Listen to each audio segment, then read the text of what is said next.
جو ہے فائدے کی چیز ہے اور سب مسافروں کے لیے۔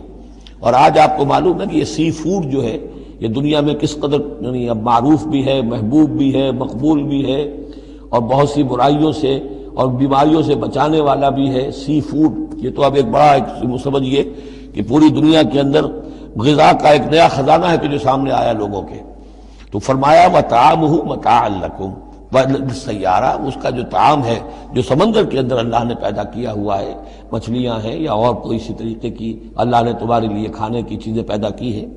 وَحُرِّمَ عَلَيْكُمْ صَيْدُ الْبَرِّ مَا دُمْتُمْ حُرُمًا، لیکن خشکی پر شکار کرنا تمہارے لیے جب تک کہ تم احرام میں ہو حرام کر دیا گیا۔ وَاتَّقُوا اللَّهَ الَّذِي إِلَيْهِ تُحْشَرُونَ، اور اللہ کا تقوی اختیار کیے رکھو جس کی طرف کہ تمہیں لازماً جمع کر دیا جائے گا، لے جائے جاؤ گے گھیراؤ کر کے۔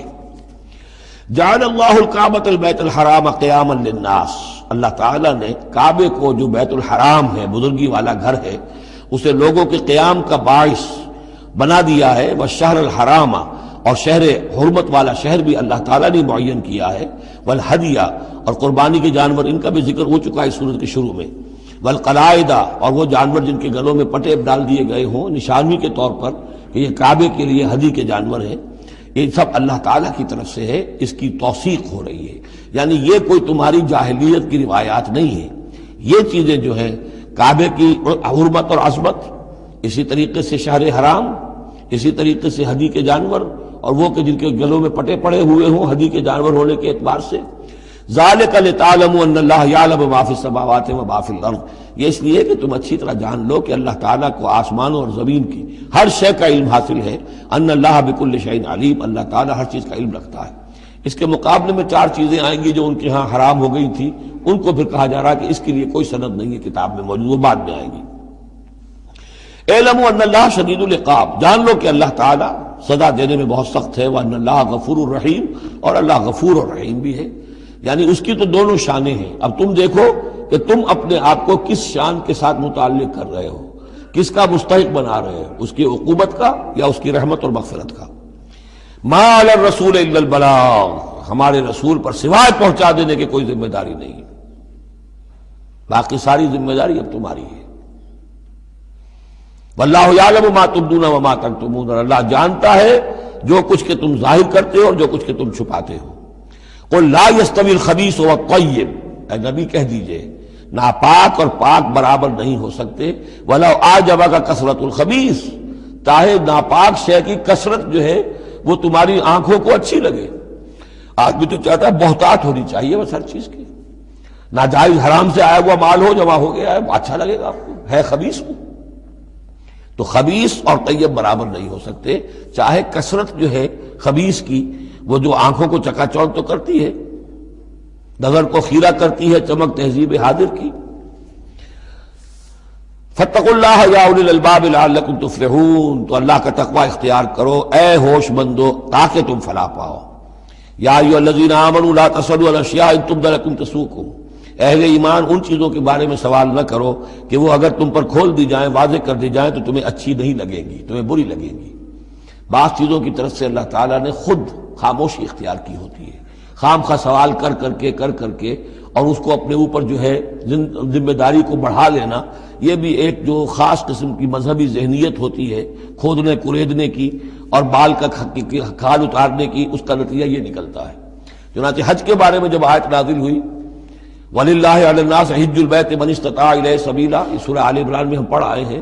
تو ایک صاحب کھڑے ہو گئے کہ حضور کیا ہر سال فرض ہے؟ حضور نے سوال سن لیا لیکن سنا انسنا کر دیا، دوسری طرف رخ کر لیا۔ اب وہ ادھر تشریف لے آئے، حضور کیا ہر سال فرض ہے؟ حضور نے پھر جو ہے اس سے اغماض برتا، پھر آپ نے رخ موڑ لیا، تیسری مرتبہ پھر آپ ناراض ہوئے کہ دیکھو اگر میں ہاں کہہ دوں تو قیامت تک کے لیے ہر سال حج فرض ہو جائے گا۔ جس چیز کے اندر اللہ تعالیٰ نے اجمال رکھا ہے اس میں تمہاری اس میں بہتری ہے، جو شخص ہر سال کر سکتا ہو کرے، لیکن یہ کہ فرضیت جو ہے اس کے ساتھ ہر سال کی قید اللہ نے نہیں لگائی۔ تم سوال کر کے اپنے لیے تنگی پیدا کر لو، جیسے وہ گائے کے بارے میں کیسا رنگ ہو اور کیا اس کی عمر ہو اور کیسی گائے ہو، یہ ساری چیزیں اسی طرح کی ہیں۔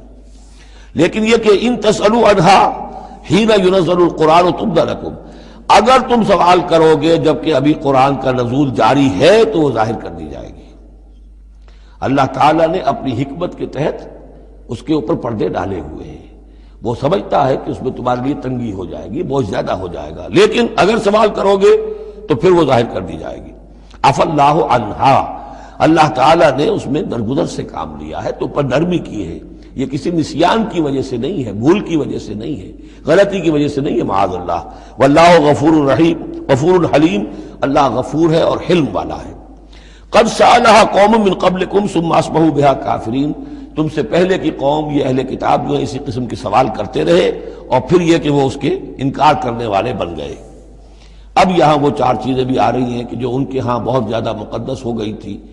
ما جعل اللہ من بحیرۃ ولا صائبۃ ولا وسیلۃ ولا حام. وہاں کیا تھا؟ جعل اللہ الکعبۃ البیت الحرام قیاما للناس والشہر الحرام والہدی والقلائد.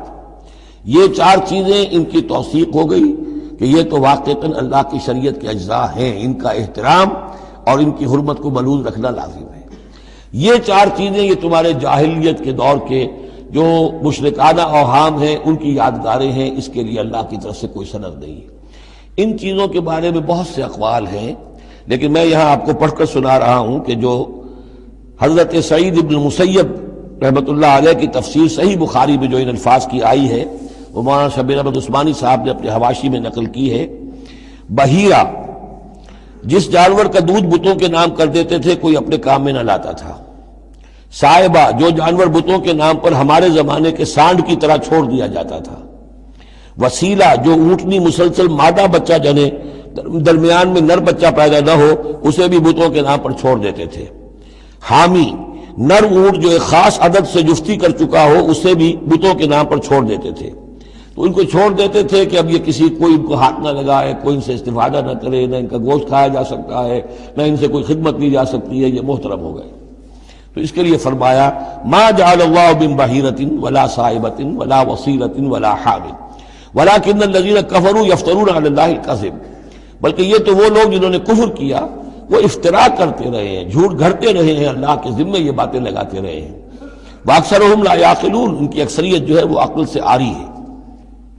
وَإِذَا قِيلَ لَهُمْ تَعَالَوْا إِلَىٰ مَا أَنزَلَ اللَّهُ وَإِلَى الرَّسُولِ، اور جب ان سے کہا جاتا ہے آؤ اس چیز کی طرف جو اللہ نے نازل فرمائی اور آؤ اللہ کے رسول کی طرف. بمصطفیٰ برسا خیش را کے دی ہم اوست، اگر بہو نہ رسیدی تمام بولا بیست. قالوا حسبنا ما وجدنا علیہ آباءنا، وہ کہتے ہیں ہمارے لیے وہ کافی ہے جس پر ہم نے اپنے آباء و اجداد کو پایا ہے. ان کی روایت یہی ہے، ان کی رسومات یہی تھیں، وہ کوئی جاہل تھوڑا ہی تھے. آج تمہیں عقل آئی ہے، تم نے دین سمجھا ہے، یہ ہمارے بزرگ جو ہیں یہ اتنے عرصے سے یہ کام کرتے چلے آ رہے ہیں. یہی باتیں آج بھی آپ سنتے ہیں. کسی رسم کو آپ کہیں کہ بھائی کوئی سند نہیں ہے اس کی دین میں، نہ کہیں صحابہ کے یہاں اس کا وجود تھا، لیکن یہ کہ کوئی چھوڑنے کو تیار نہیں ہے. اولو کان آباؤہم لا یعلمون شیئا ولا یہتدون، خواہ ان کے آباء و اجداد جو ہیں ایسے رہے ہوں کہ نہ انہیں کوئی علم حاصل ہوا ہو نہ ہی وہ ہدایت پر ہوں. جیسے تم مخلوق ہو اللہ کی، وہ بھی مخلوق تھے. جیسے تم غلط کام کر سکتے ہو اور غلط آراء قائم کر سکتے ہو ویسے وہ بھی غلط کار ہو سکتے تھے.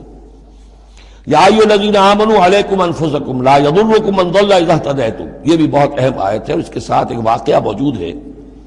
لفظی ترجمہ یہ ہے کہ اے لوگو، اے وہ لوگو جو ایمان لائے ہو، تم پر ذمہ داری ہے صرف اپنی جان کی، اپنی ذات کی. لا یضرکم من ضل، جو گمراہ ہو جائے کوئی اور وہ تمہیں کوئی نقصان نہیں پہنچا سکتا. اذا اہتدیتم جبکہ تم ہدایت پر ہو. الی اللہ مرجعکم جمیعا فینبئکم بما کنتم تعملون، اللہ ہی کی طرف تم سب کو لوٹ کر جانا ہے اور وہ تمہیں بتا دے گا جو کچھ کہ تم کرتے رہے تھے. اس آیت کا ایک غلط مفہوم جو ہے وہ دور صحابہ ہی میں سے بعض لوگوں نے نکال لیا کہ دعوت اور تبلیغ کی کوئی ذمہ داری نہیں ہے، ہر ایک پر ذمہ داری اپنی ہے. کوئی کیا کرتا ہے اس سے مجھے کیا بحث.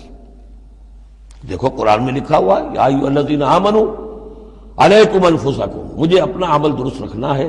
باقی کوئی اور غلط کام کرتا ہے میں خام خواہ اسے روکوں ٹوکوں ناراضی مول لوں، نہیں عن المنکر امر بالمعروف، اس کی کوئی ذمہ داری نہیں ہے. قرآن کہہ رہا ہے علیکم انفسکم لا یضرکم من ضل اذا اہتدیتم، اگر تم ہدایت کے